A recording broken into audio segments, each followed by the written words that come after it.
It's a lovely day in South Wales today. Relatively mild for the time of year. And the sun is shining. But wherever you look, there's wetness. Because we've had a few days of torrential rain and high winds. I went out on the Giant yesterday. Managed to stay dry, but boy, when the wind was something else.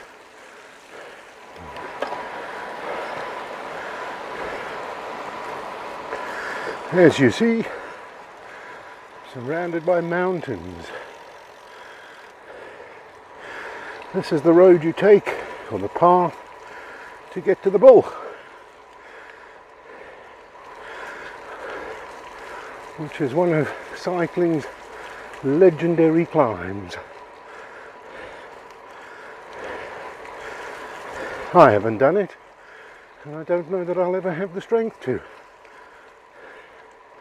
Never really been a hill climber. There was a programme on the telly last night on Panorama talking about car drivers and cyclists.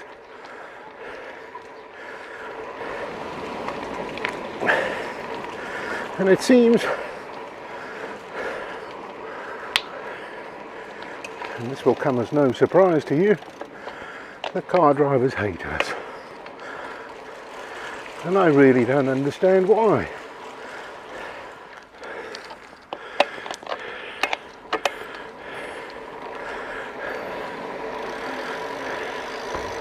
One thing I do know, and the probable cause for all of this hatred, is that for 12 years we've had a government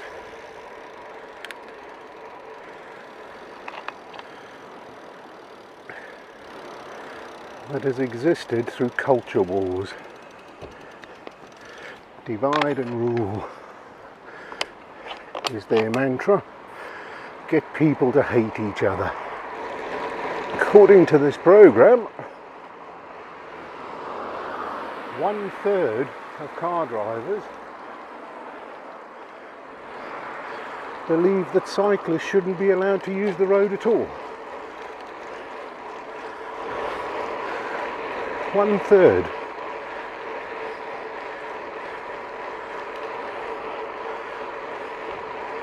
Why not?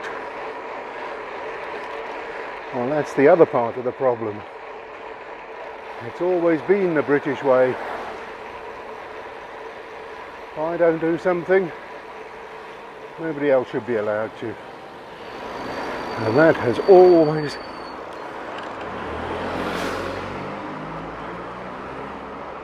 been the case.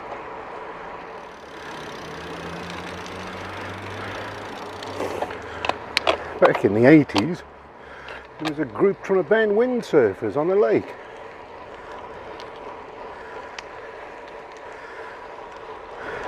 Because it interfered with their swimming. And if you asked them if they're going swimming, they'd say, of course not. Swimming's right, windsurfing's wrong. In other words, the thing that I do is what everybody should be doing, and the thing that I don't do, nobody should be allowed to do. And as I said, for the last 12 years, we've had a government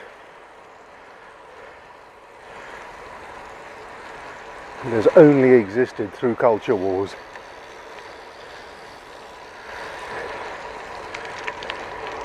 They've made your life poorer, but they've told you it's the people on benefits that have made you poorer.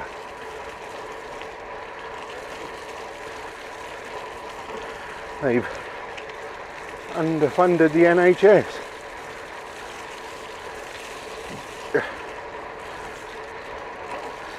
And then they try to tell you it's the foreigners that are using the NHS. And then you get the idiot grand chaps going out in the media rounds.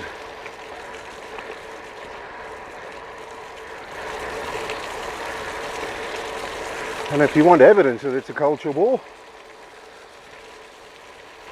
he told a different story on 2 different interviews.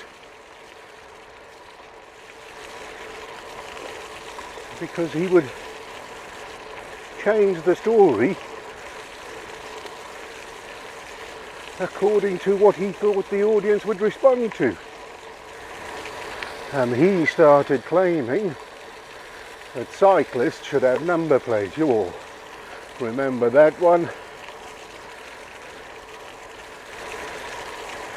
And the anti-cyclists, they jumped on it.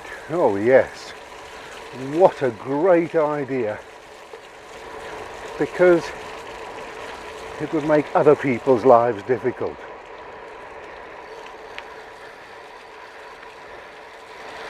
And while my life is shit, I'm not going to try and improve it, I'm just going to try and make everybody else's life shit. That's the attitude.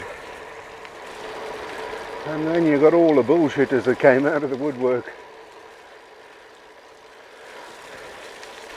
telling you, yes, of course cyclists should have number plates because they've been crashed into by cyclists hundreds of times.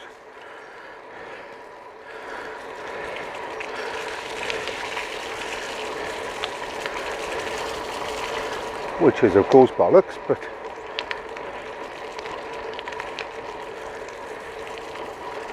unfortunately the journalists don't challenge them on this.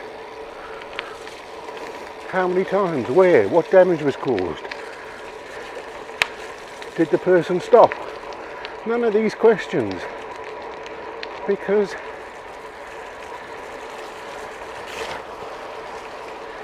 they like the culture war just as much. It's what sells papers. It's what gets people tuning into television programs. And where does it go from there? Cyclists with number plates.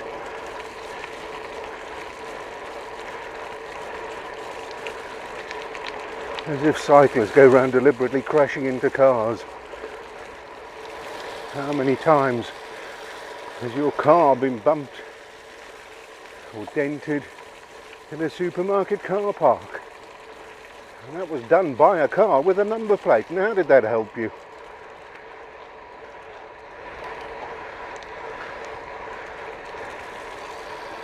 And what about the ones who hit your car with a supermarket trolley? Should supermarket trolleys have number plates? The whole thing is insane. But you see, when you've decided to hate someone, you use anything you can to justify that.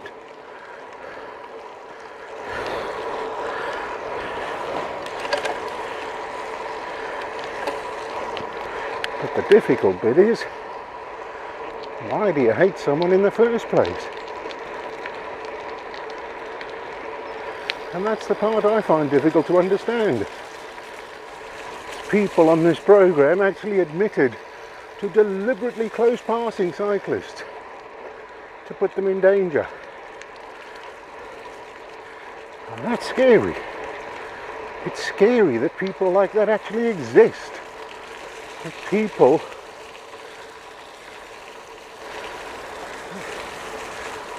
who go out trying to injure others purely and simply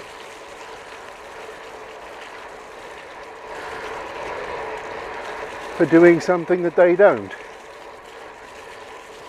Think about that. That's like going and throwing rocks at tennis players. And they don't think that cyclists should be allowed on the road. But I can guarantee you, the very same people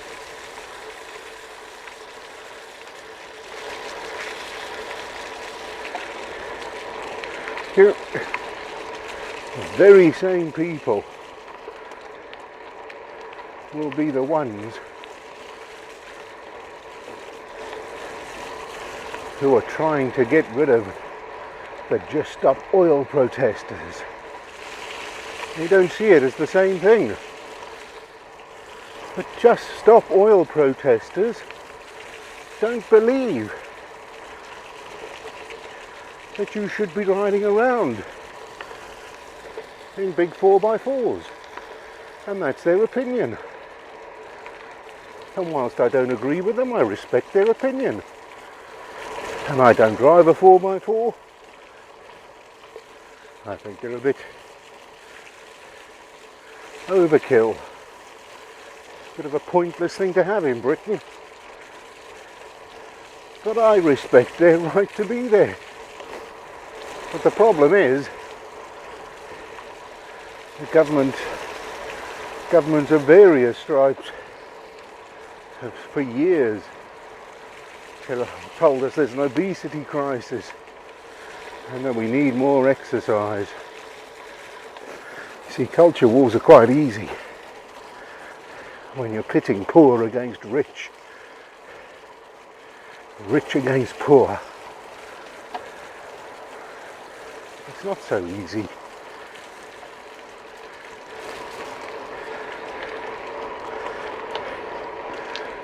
When you try and pit cyclists against car drivers, because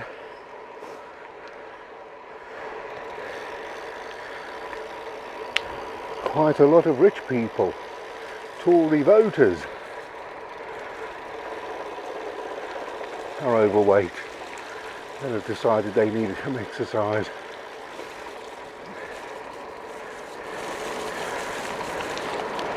So they don't want to be told not to cycle.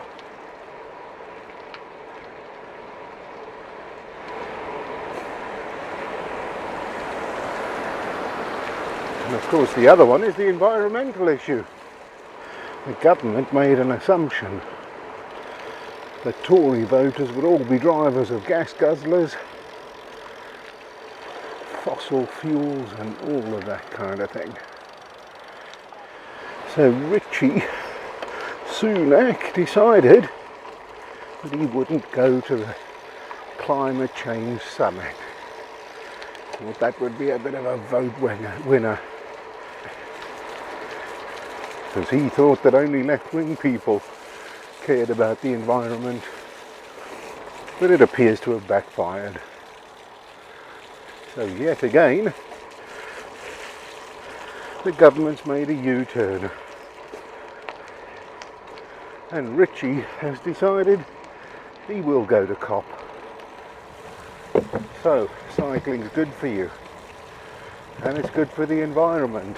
And it's a pretty good form of transport.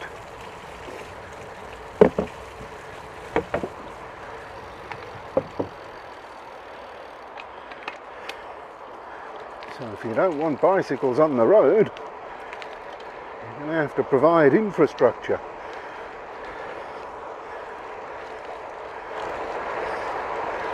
On the scale of the road network, which would cost billions. Well, you know, how I said, the weather was lovely today. All of a sudden,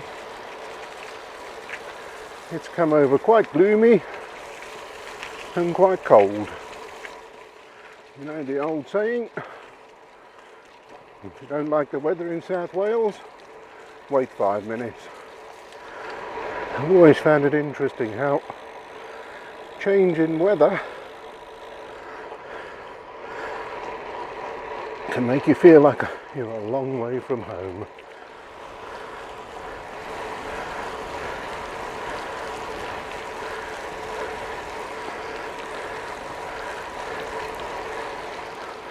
So why do car drivers hate cyclists? Well, to put it simply, because they've been told to.